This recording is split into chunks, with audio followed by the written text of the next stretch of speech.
Can't offend her. It's the Somebody Show! We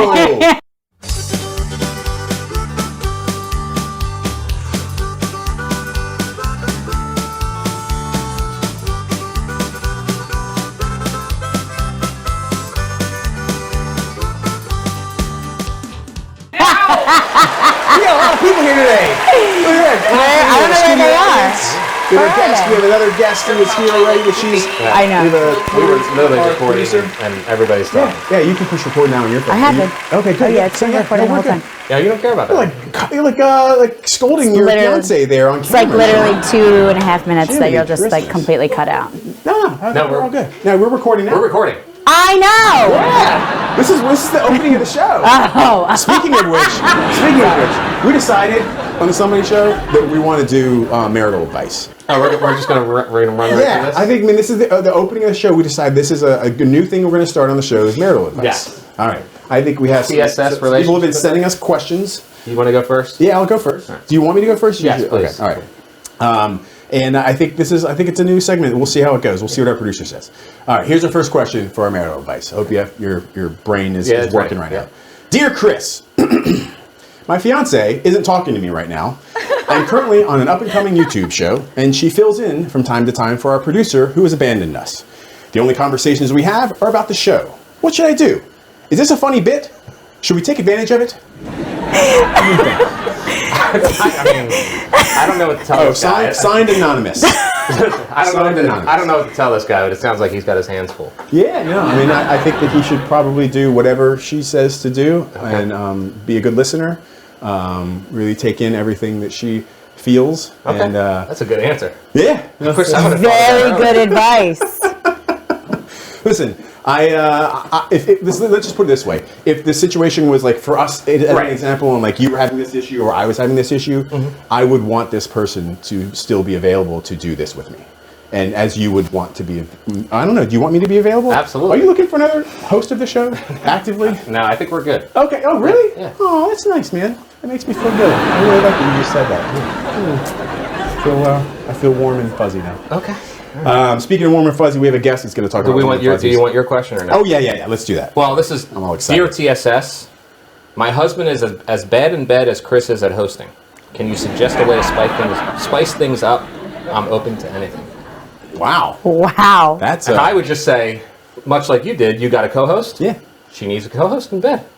Oh, that's a good idea. My suggestion to her is just bring a second. Yeah. So someone bring like a funnier or a better, more talented person to be the co-host. It's going to win. Clearly, it's going to make her happy. Right. So if somebody's not doing their job, that's what the co-host is. And they don't have to necessarily like really get involved. Like I get involved with the guests. They would just kind of sit over to the side and make an occasional comment that's just every awesome. once in a while. Like, oh, look what you did there. Well, that was a good one. Heighten the experience. How you feeling? Was that good?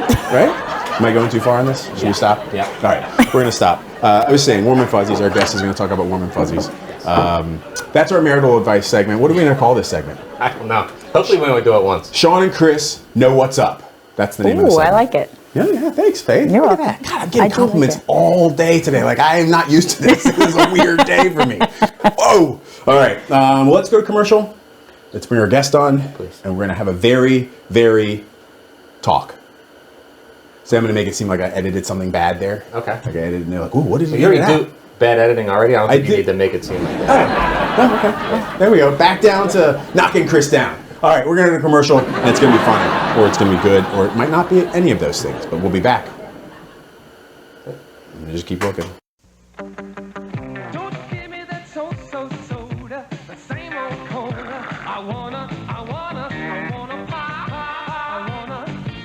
Shasta, I wanna taste pizzazz, all the great taste. Shasta has, I wanna pop, I wanna Shasta, I wanna thrill, I wanna wow, taste it all, I wanna know. I wanna pop, I wanna Shasta. We're back from that commercial, and it happened. What do you think the commercial was? We don't know. What are you guessing? Or do you have a suggestion? I hope it's another one where YouTube tells you you can't use that one. Oh, right. Yeah, the last episode, your episode, Angela's here, Evan, one of our last guests, and the Japanese commercial with the animals. Did you like that one? Oh, the commercials were good, right? They were like the blue-footed booby. Yeah, I like Cam the example. Sorry, Stacey's back. Our guest is like, this is my episode. Stop talking to Angela. All right, so we're gonna bring our guest out. All right, and so our next guest is a robot, but you'd never guess it. Please welcome Stacey Mandel. Woo! Woo! Oh yeah, we need. There we go. You got that? You got the angle. Okay. So I'm worried about the cameras. Good to see you. I'm thinking about the cameras. What am I doing up here? I'm such Do I look at the camera? You don't have to look at the cameras. You can look at the cameras. I like your hat. Thank you. Thank you for coming. Thank Being here. Thank you. This is awesome. Yeah. I like your the Kimono? Kimono. That's It's a kimono. So the kimono is just, an easy way to not have to worry about what you look like. This is That's why I pretty much wear it everywhere all the time. This is kind of my kimono. I don't ever wear anything different. Sean dresses up for us every time. I try to change a new outfit. Is it It's awkward? awkward because I'm going to turn here. No, you're and good. turn No, here. no, you're That's why we have 75 cameras set up. I'm used to being ignored. I don't You've met even my It's funny you say it because one of our last guests had the same feeling. She was like, sit forward on the couch. And so Sean was sitting like at attention and like on the edge of the couch the whole time. It was very funny. I thought it was funny. We didn't have a laugh track for that episode, so who knows if it was funny or not. But yeah, so you're here as a guest. Yes, thank you. Yeah, I this is appreciate you being interested. No, we are. It's somebody's show. It's your show. We want to talk to you. So let's get into it. What do you say? Shall we? Yeah. Unless is there anything you want to say before we start? Like write down like the real getting serious stuff. I love your show. Oh, It makes me laugh. Oh, Yeah, I think you're really onto something. okay. Well, that's all. See. I mean, it's not just. I mean, Sean's great, but the show in general is good. We got an endorsement there. Thank you very much. Yeah. Okay, that's very nice. So, I watched a movie last night that I was sent from our lovely producer, Faith, that you were in. A documentary. And what's the name of the documentary? It's called Divided Attention, when the children who need the most receive the least. Right. Yeah. It was very poignant and very well done. You were amazing in it, and I especially love what you were doing and what you're working on. Well, thank you. Can you tell us a little bit about? Tell them and us a little bit what you were talking about. Can we in the pause documentary? because I have a hair stuck on my face? I'll edit it out if you want me to, but I think it's great. I'm going to put a big laugh right there. And then maybe I'll do like a graphic with like a hair like dancing. Okay, well, it's all good. Yeah. All right, Whatever. no, we'll do whatever you want. It's your show. The film, yes. So the film is a project, an idea from an education advocate, my friend Nikki Mendez, my colleague, and she's in Delaware County. And she decided to, even before the film, she wrote a grant proposal that got funded to bring mindfulness and as well as proactive solutions to students in schools because she's, like I said, an ed. We're gonna have to retape it. No, it's all good. You're good. You're fine. Okay. And we can. She's an ed advocate. So she wrote this grant. It got funded, and I'm the mindfulness specialist in the school. And then there's another professional, Dr. Ross Green, who's written a couple of books, The Explosive Child and Lost at School. And, he's like a guru across the country. He's also a big advocate against, believe it or not, corporal punishment in schools, which is still happening in many states. Really? Yeah. Wow. Specifically with kids who are disruptive or behavior issues. Well, I guess kids we with had disabilities. the issue with, was that Glen Mills, right? They were recently, locally, Glen Mills was they got in trouble for, I think, being a little bit too hard on their students. I have no idea, but it is not uncommon practice for kids to be put in closets, to be kept in closets, to use physical force with.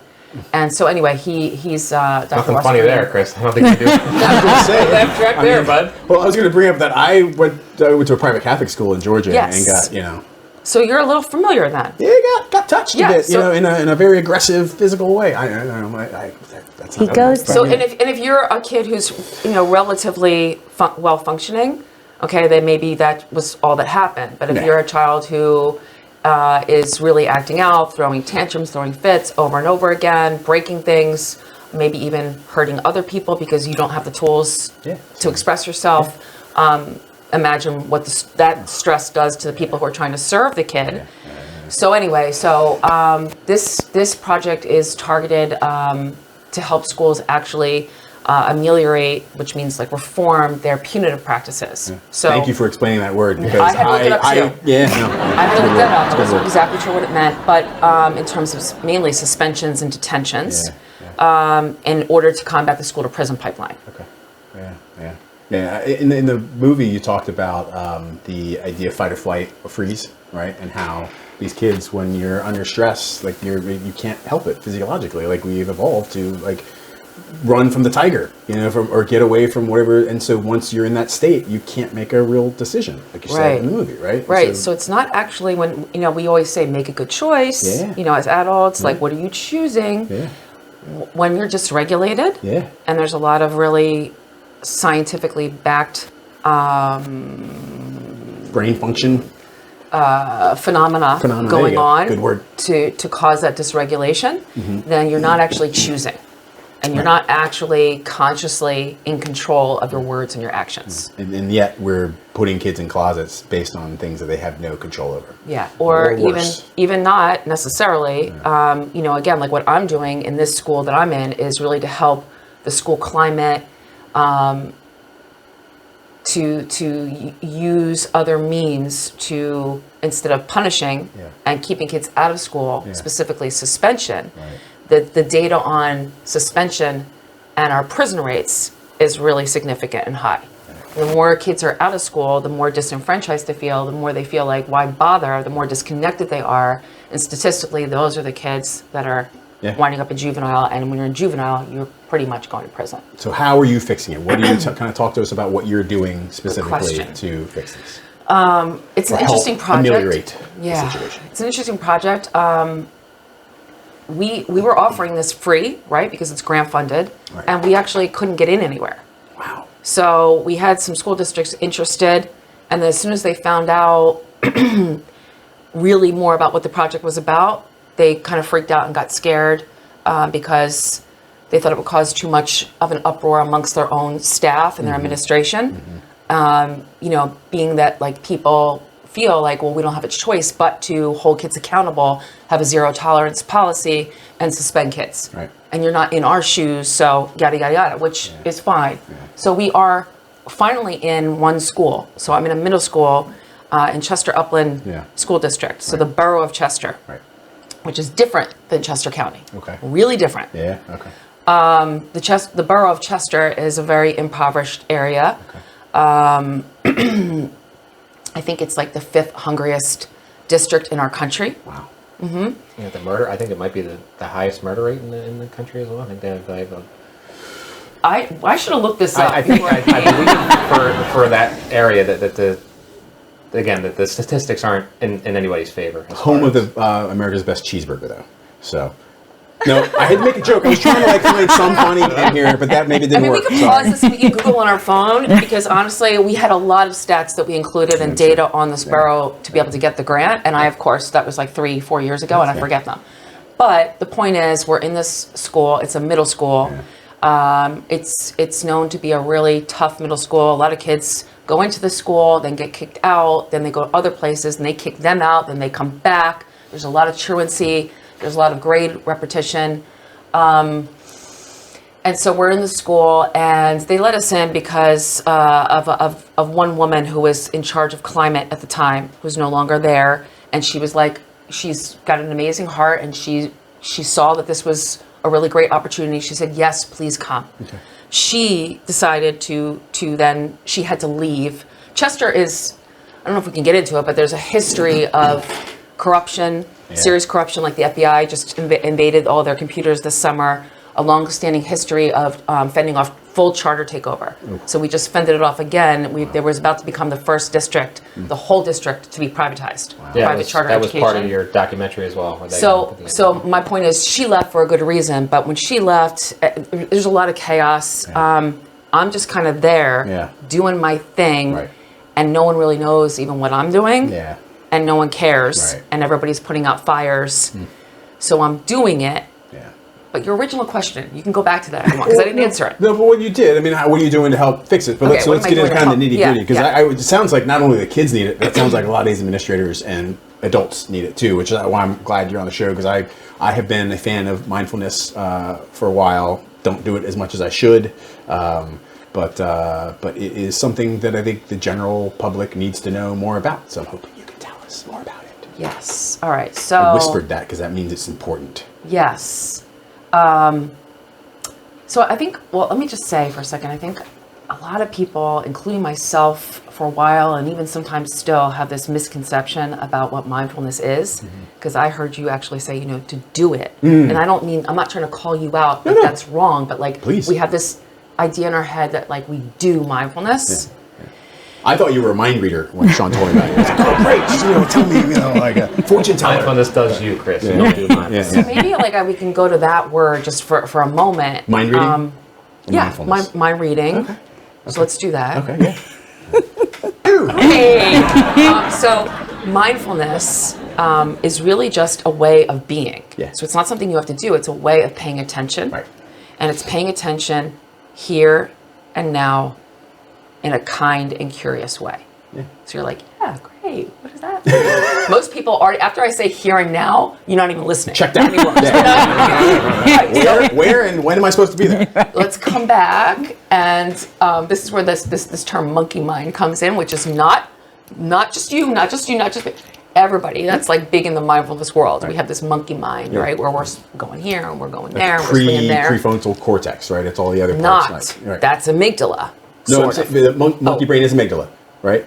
Well, actually, it's neither. It's neither. It's just the natural tendency for our attention to whatever's in our awareness. We go with that. So we just drift and we go here and we swing from the thing. Like I notice I'm hungry, so I'm thinking about muffins, right. And that makes me think about the kitchen, and we just keep going. So. I don't know how we got into that, but coming back to monkey mind. Monkey mind. Here and now. That's right. So here. Yeah. So you resting your attention here, not in the kitchen, not with the muffins, and then in this moment, the now part, because we're usually in something that's already happened, or we're on to what's going to happen. Right. So just noticing what that's like. Yeah. So just see if you can actually rest your attention for a moment, here and now.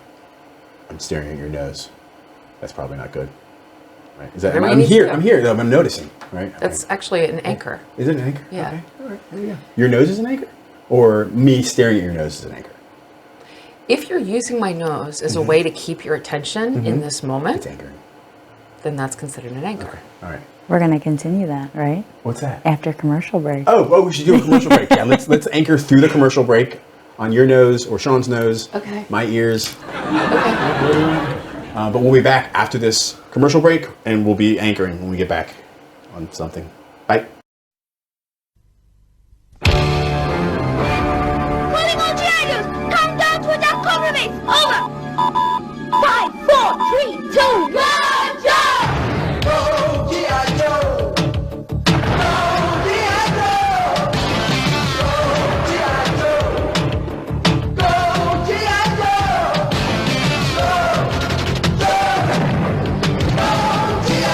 G.I. Joe from Fun School, a new adventure every time. Start collecting now.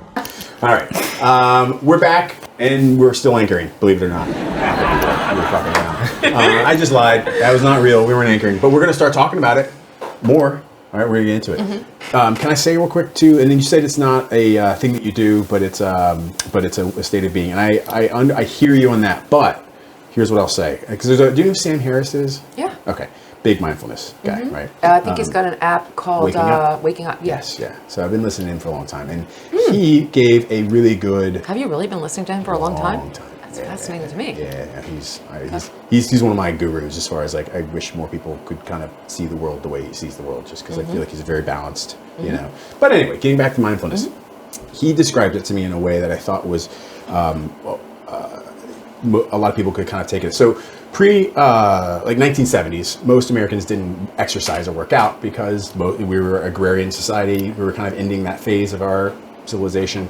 and people were just getting their exercise through their daily work that they were doing. Then we started sitting behind desks and looking at computers, and now you've got this boom in the 70s, jog in 80s, place. 90s. Yeah. Now we've got Jane Fonda and all these workouts, and people are going to the gym, and gym is now a billion-dollar business. So we embrace the idea of like our bodies are important. We have to take care of them because we're not now, lifting bales of hay and milking cows all day, where we get lots of exercise. Some of us aren't. Yeah. Well, all right, some of us. Yeah, there's still. Yeah, speak for yourself. There's people out there, but most people are not now. So for that period of time. So he says mindfulness is a way, just an easy way to kind of wrap your head around it, no pun intended, that your brain needs exercise too, and mindfulness is a way, at least the exercises of like mindfulness, like where you can kind of start to get into it, are the ways of like exercising your brain in a way that you could then just be mindful. So love all that, and you're just you're bringing up this cool point that I started to kind of touch on, the difference between our inherent mindfulness and mindfulness practice. There you go. Thank you. So inherent mindfulness was like, the way that we pay attention in the moment in a kind, curious way. And let me just pause there because that's the inherent. If you think about Killian, your baby. Yes. Okay. And the way that he pays attention to the world. Mm-hmm.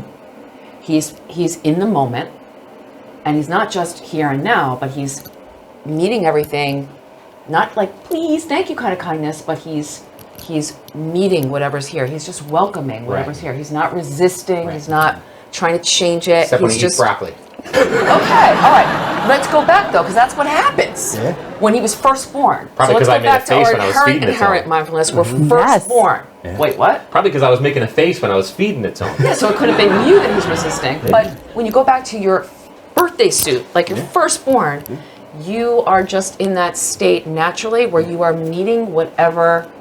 Actually, that's not really true because you're crying as soon as you come out of the womb. No. You met the world with like, How about a few hours after? Okay, a few hours after. So you're meeting what's here, right? You're not trying to push away. You don't have to like it, but you're like, okay, I can acknowledge what's here. And then the curiosity part is when we start to get conditioned and we've experienced broccoli and then we've gone to school or we've gone to church or we've gone to mosque, synagogue, our parents have, talked to us a lot about how to behave with other people, our experiences, we pretty much start to develop our little edge of, I already know. Yeah. I know this, I know that.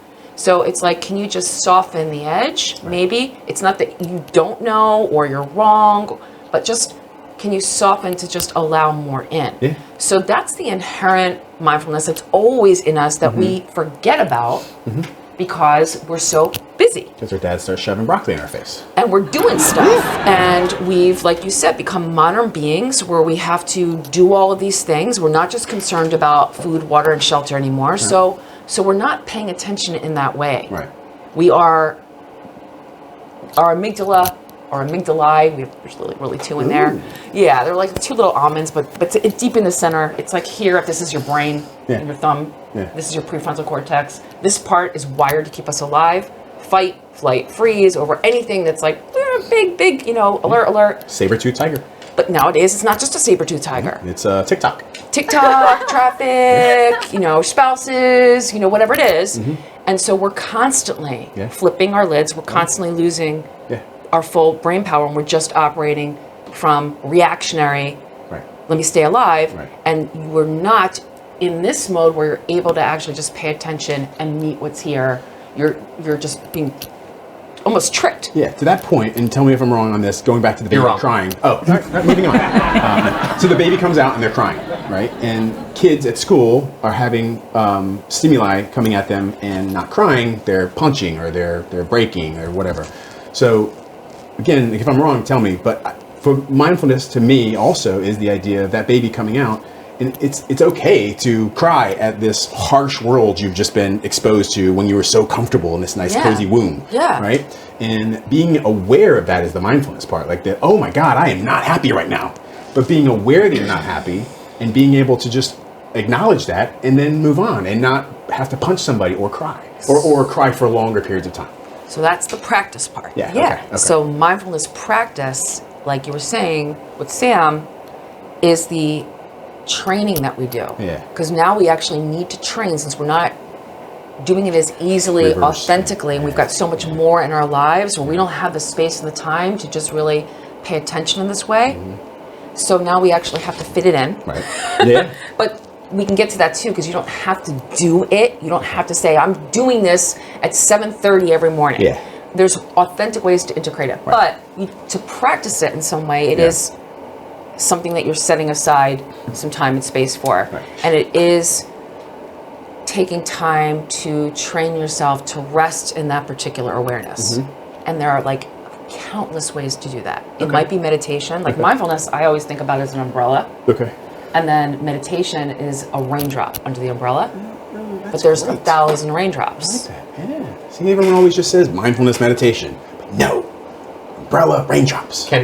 So one of the questions I had for the documentary was they focused on a couple of particular students. Do you think everyone can practice mindful? Like, is it for everyone? Yes. So and everyone can find something, like you can teach. Like if you brought it into a school, you think it could be part of the not everyday curriculum. That might be the wrong term, but you think you can teach everyone to somehow use mindfulness? Yes. First of all, it is 100%. a curriculum. There are lots of mindfulness curriculums for schools that are already out there. There are tons of nonprofit organizations. There's a couple of for-profit organizations. The Philadelphia area has some mindfulness in it.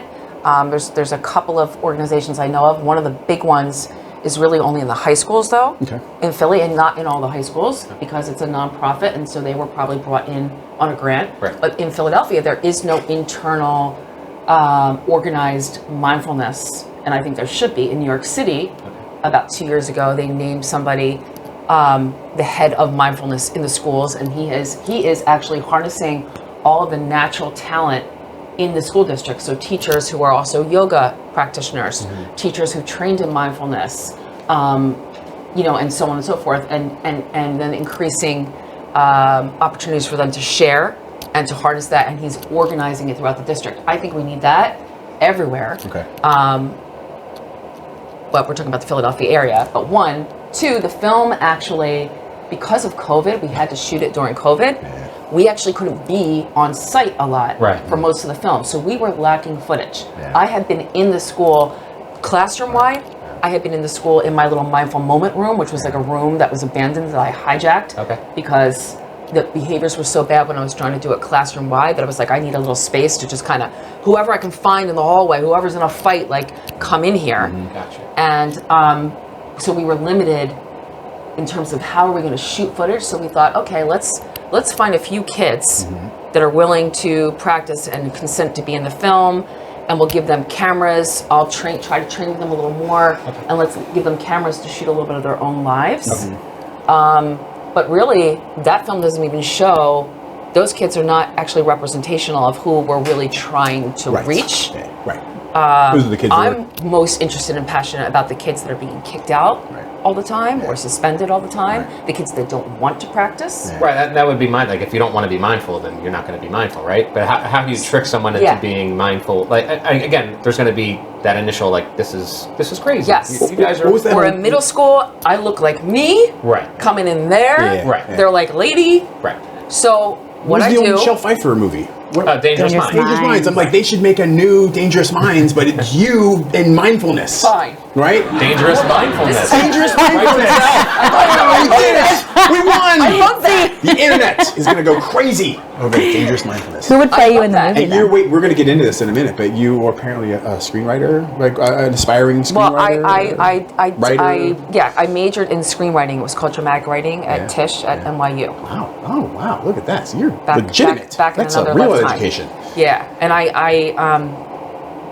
so I did that. Didn't think I was ever going to become a teacher. Okay.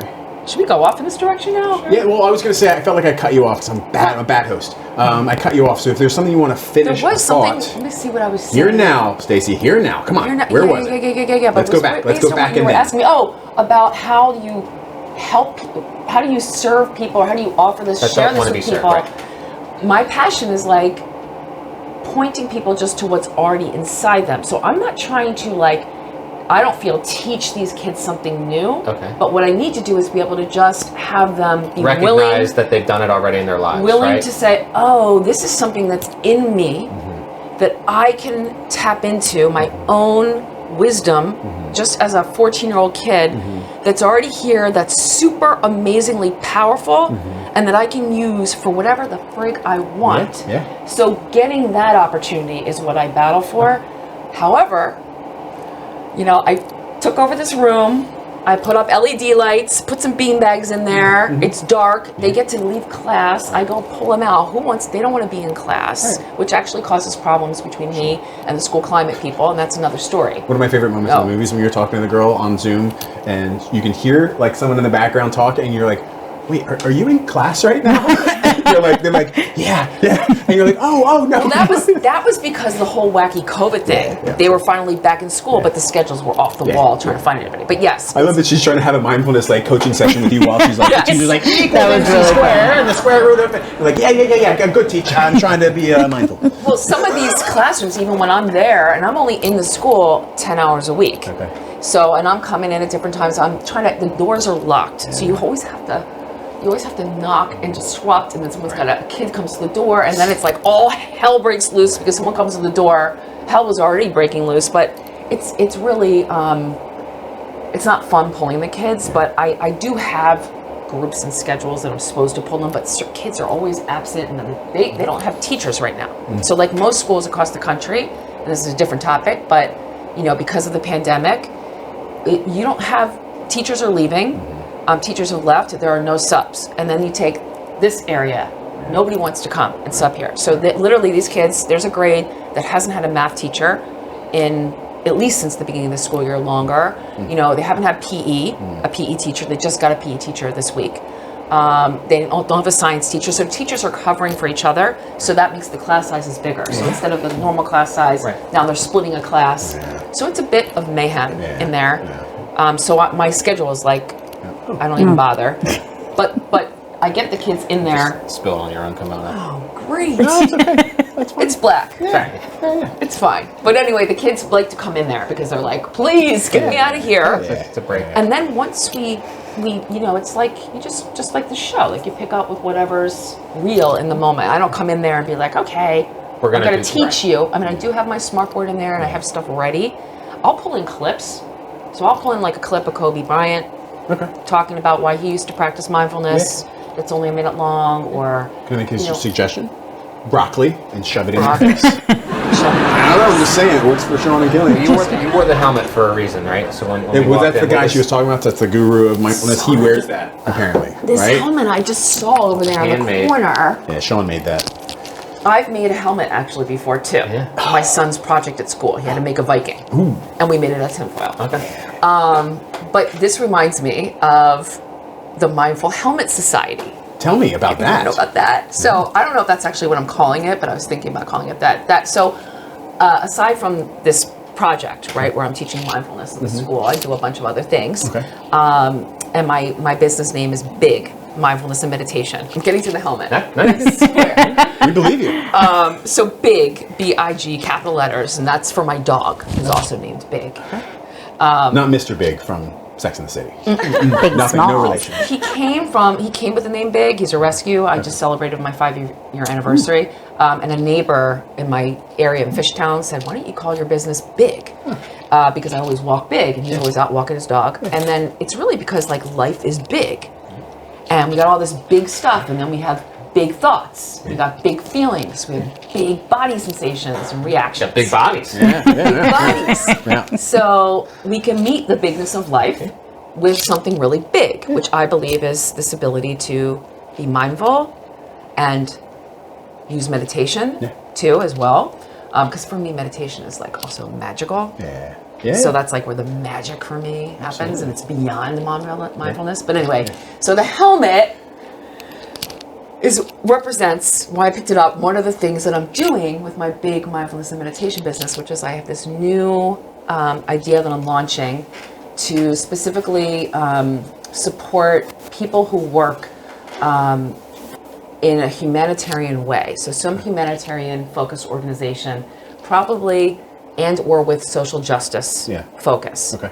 To offer a subscription service where they get to access mindfulness and meditation services live throughout their workday, and they would be in a community of like-minded professionals. So I would be creating a couple of days per week where certain organizations doing certain types of work would be practicing together and also sharing a little bit exactly what they're feeling in the moment and sharing that into this safe space of warriors. Okay. Yeah.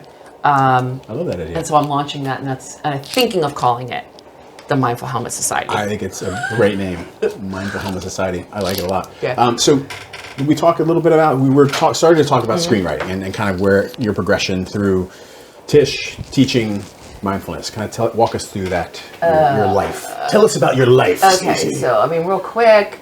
Real quick. Well, you got 5 seconds. I was always just transported whenever I would go to a movie, and that was like growing up as a kid. I was like, I want to make movies, but I was always into like the writing part of it a little bit. Okay. You know, so. Can I tell you, I would go to movies and I'd be like, I would come out of the movie and be like, I want to be a fighter pilot when I grow up. And then I'd be like, I want to be a lawyer when I grow up. And then I realized as I got out of high school, I was like, oh, I don't want to be any of those things. I want to act like I'm being all those things. Yeah. No, I never wanted to act.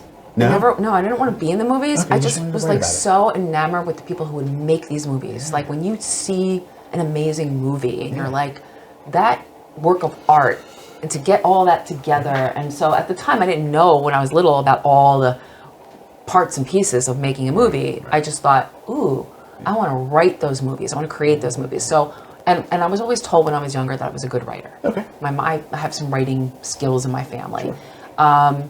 So, okay, fine.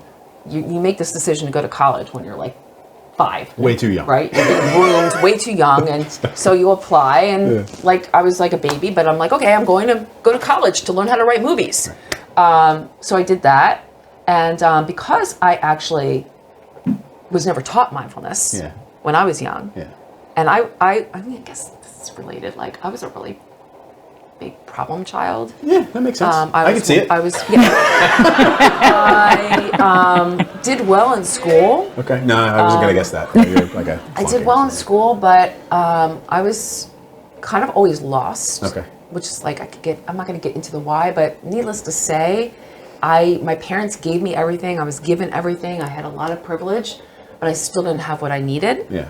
I was in and out of therapy all the time. I was not a nice teen. I got into a lot of trouble. I made a lot of poor choices. I got away with a lot that a lot of other people, without my privilege and without my skin color, would not have, and don't get away with. Yeah, no, so same. I didn't take advantage of my opportunities at NYU. Okay. I did fine, but I was like kind of clueless, and I was just kind of taking for granted everything that was given to me, and I was also wrapped up in my own shit. Right. And I did graduate a little early. Like I said, I did well in school, and I went out to LA. Yeah. Because everyone told me that I needed to do that and just at least see what it was like out there. So I go out to LA. Louisiana? Oh, sorry. That's a bad joke.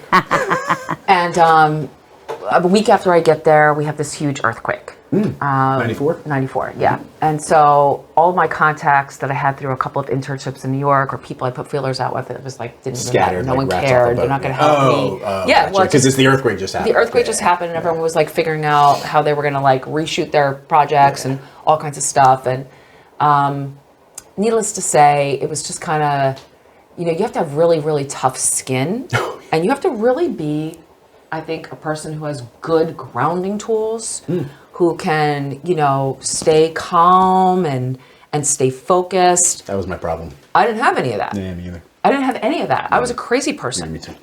and not only just a crazy person, but an unwell. I didn't have a good foundation because I'd never gotten what I needed as a kid. Yeah. So I was just kind of like all over the place. It's also really cutthroat out there. So I'm like, I'm people's assistant, right? I'm like working as people's assistants. Yeah, I'm not a good assistant. No, I'm not really that organized. No. And they're yelling at you. Some people were like yelling at me. It's like, remember Entourage? Oh yeah.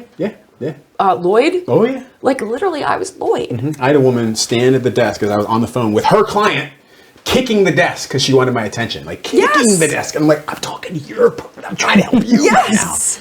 But I couldn't think if I hung up. She was like, "Why'd you hang up? You're kicking my desk." It seems like a stereotype, like that show. That was real. Like Lloyd's paint. Like I would go in the bathroom and just cry. Yeah, And I speaking wouldn't of be the only mindfulness, one. There'd be baby. other in there people crying.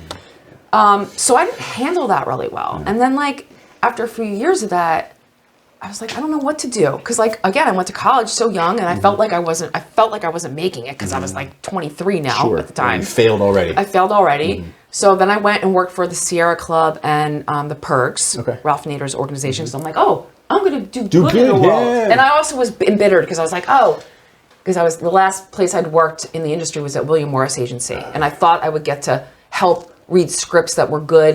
But it wasn't about that. It was more like every script that I liked, they were like, this isn't going to make us money. Yeah. So I got this jaded impression like, oh, it's all about money.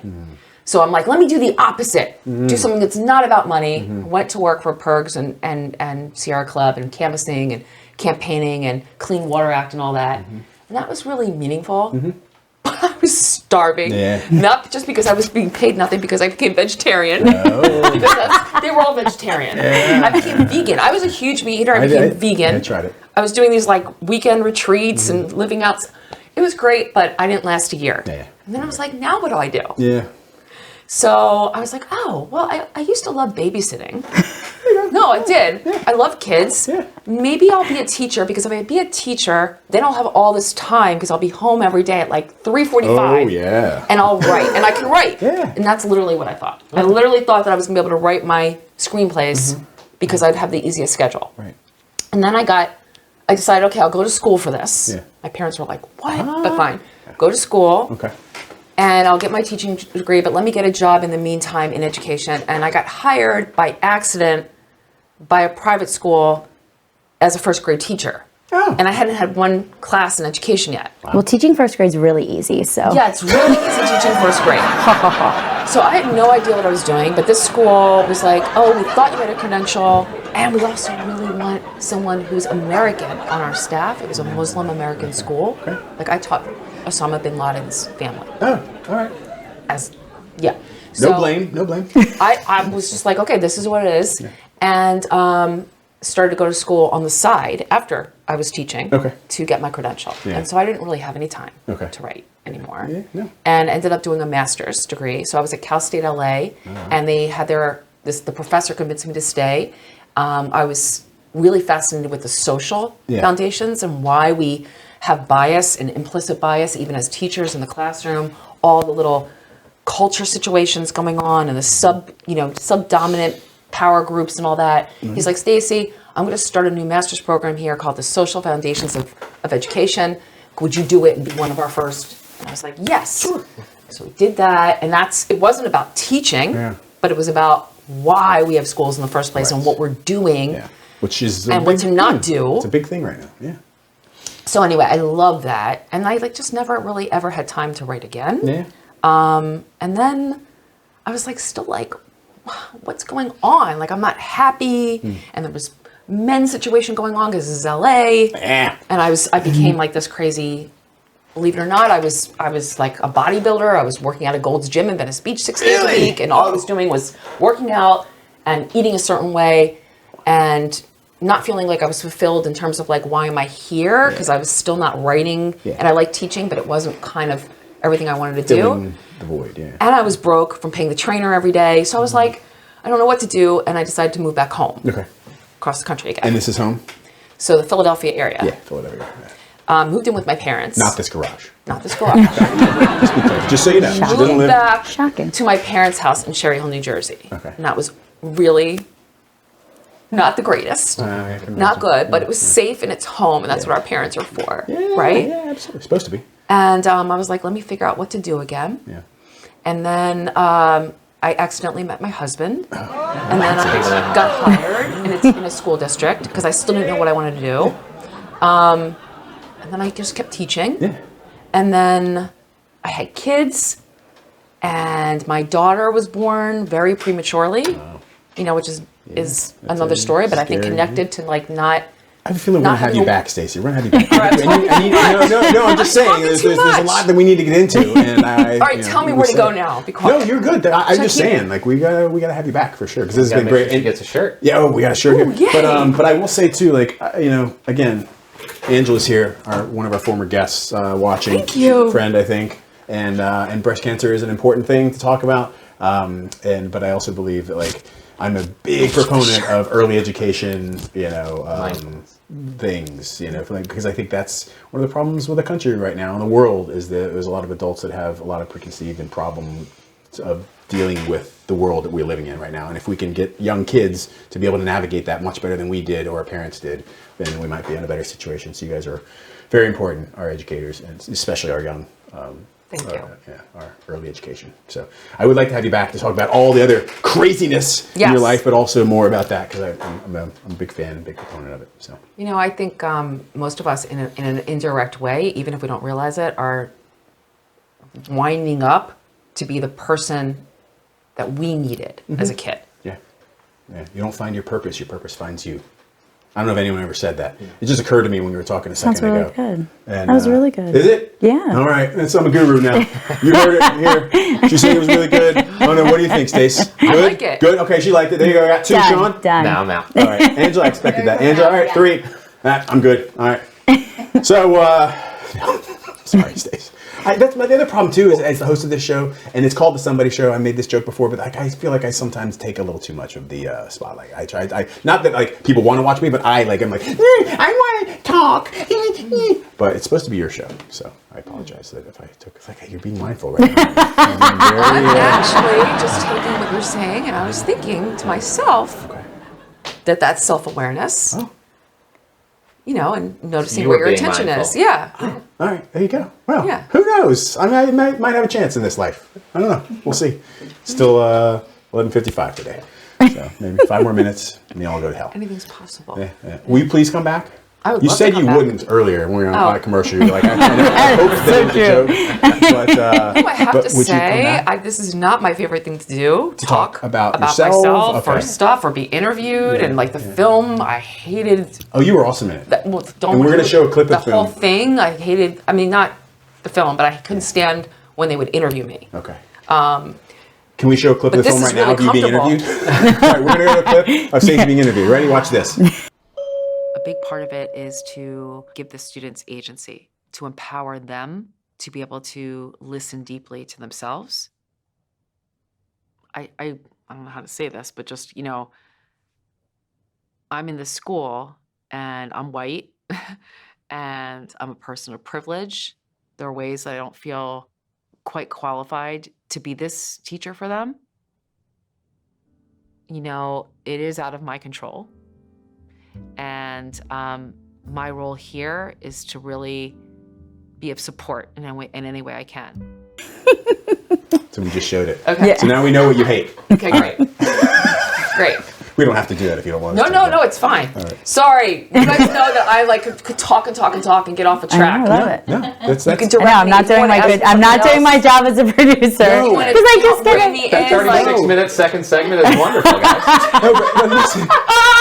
But listen, it's important stuff to talk about. And sometimes I don't it's even know just, what I'm you gotta- talking about, 'cause you I were- it do was good go stuff. off. It was good stuff. I know. Sorry, I'm guys. happy to reshoot anything you need to reshoot if you want to. We want to have you back to talk more. So, but we do probably need to stop at some point. So we're going to go to commercial. We are happy that you came.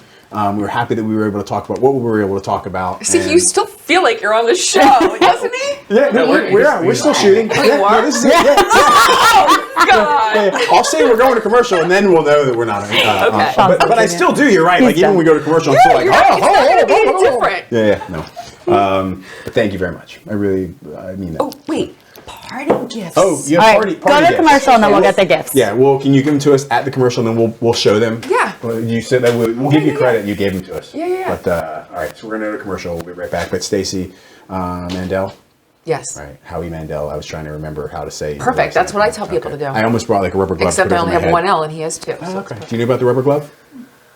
Rings a bell. I know why he wears Sean's rubber giving you the gloves. time. No, now, but it was back in his comedy Oh. days. But we'll talk about that also. When Off we come back camera. from commercial. Maybe. All right. Goodbye. We'll be right back. I can't believe this. Gravy Train's really been improved. Look how the guys go for it. It's a big improvement because Gaines just added a natural beef flavor. Improved Gravy Train even looks different. And dogs can taste the difference, wet or dry. Tests show they prefer its new beefy taste over old Gravy Train 3-1. It's fully nutritious, too. New Gravy Train, a big improvement in taste. Right, guys? We're back. That was awesome. Yes. Yeah, I was a big fan. She gave us some parting gifts. We did. We got She mentioned them. some It's a bomb. pound cake. Pound cake, sorry. And From a world famous bakery, so I can't wait to open that up. Cryptocurrency to buy it, apparently. I think something like that. And then she gave us a mind jar. Mind jars. And so this is a you just saw the clips, so you know what this is. Yep. So, but Sean and I we're gonna be mindful right now. We're gonna have a race to see who settles faster. On your mark, set, go.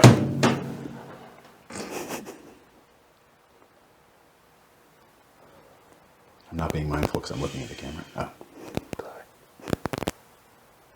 Sean wins. That's it. Good night, everybody. That was right.